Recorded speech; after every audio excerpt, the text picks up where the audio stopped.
Hey folks, Jessica here, and Steak, who decided to sit in my lap at exactly this moment. Today I want to talk about the new Awakening system. I hesitate to call this a guide because honestly there is not much to the system. They added it, I think, like yesterday? So yeah, it's pretty simple. You go to your character and go to add bonuses. I believe you have to be level 80 on an SSR in order to access this.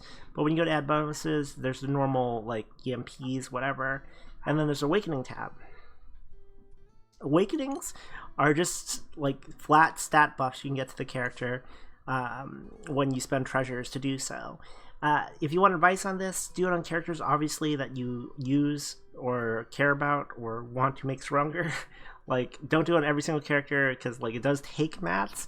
But as you're about to see, it doesn't take like anything really crazy. So like to raise Vera to 1 and it's 1000 attack, it's just like, I mean, it's just this stuff. It's like, it's whorls and like prisms, so not that big a deal. So I hit raise awakening level. Vera is now awakening level 2, gets 1000 attack. Next level, she gets 500 HP. Take some anima, rainbow crystal, again, whatever. I'll take 500 HP, sure. Again, it's gonna be awkward if I run out of mats in the middle of this video. Dragon scales, I mean, this is all stuff you playing a while, you know where to get it.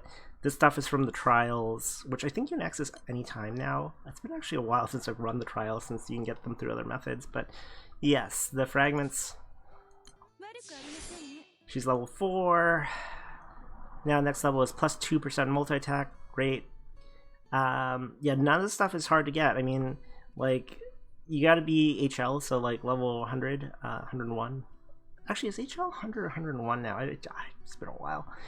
Anyways, you need to be able to do the impossible stuff, so Luminary Impossible, to get the Centrums, also the Urn, same thing, Apollo Impossible. None of these things are very difficult to get if you're if you're fairly progressed in the game. So raise her awakening level to 5, and now she gets 2% multi-attack. Bam, maximum awakening level. That's all. That's it. That is literally it. There's nothing else to the system. It's super simple. I believe characters that are multi-element like Lyria have weird awakening mats, or not weird, but slightly different. So that's all there is to it. I'll just show you another character real quick. Let's just jump right in. So let's see Funps. And here's the thing, like, these are the same for every character. Like 1000 attack, 500 HP, hang on, what's the next one? 5% charge attack damage.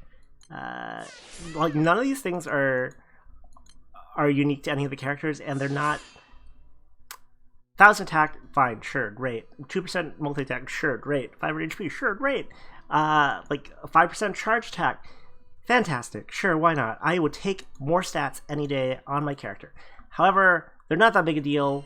Don't sweat it if you don't have the mats for it. Don't rush it or anything, because honestly, it's not a huge stat boost. Like, it's just not, and it's not unique either. So it's just not that.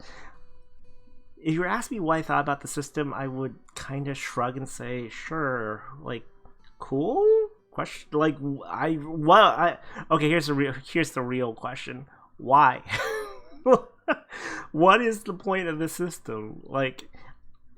It's more power on characters, and I guess that's an easy gain. And like, sure, like, I like more power. I love give me the power, but it's not much.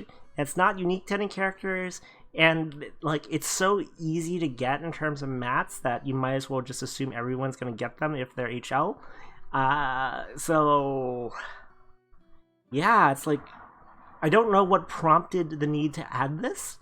If it were an awakening system, like, it required weird mats and the bonuses were kind of good, and also like they did unique things depending on the character, then okay, I could see it having more legs as kind of like an open discussion as to like which characters you focus on, and like, you know, how important is it, how big a deal is it, or do you want to farm it, or how many characters do you want to farm? You know, it invites some questions. But right now it's so easy to get, and the bonuses are so minor that like the answer is just get on everything. Get on every character you plan on using. If you got the mats, do it. If you don't got the mats, it would take you probably about 30 minutes to farm the mats to take a character all the way to level 5. So that's the system.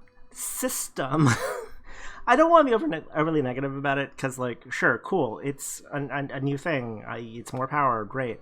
But it does seem like kind of a throwaway system, just because, like, it's not like EMPs, right? EMPs are interesting because every character has different EMP layouts, and like they have different support skills. Some are actually very valuable. Some of the EMPs are game changers for the character.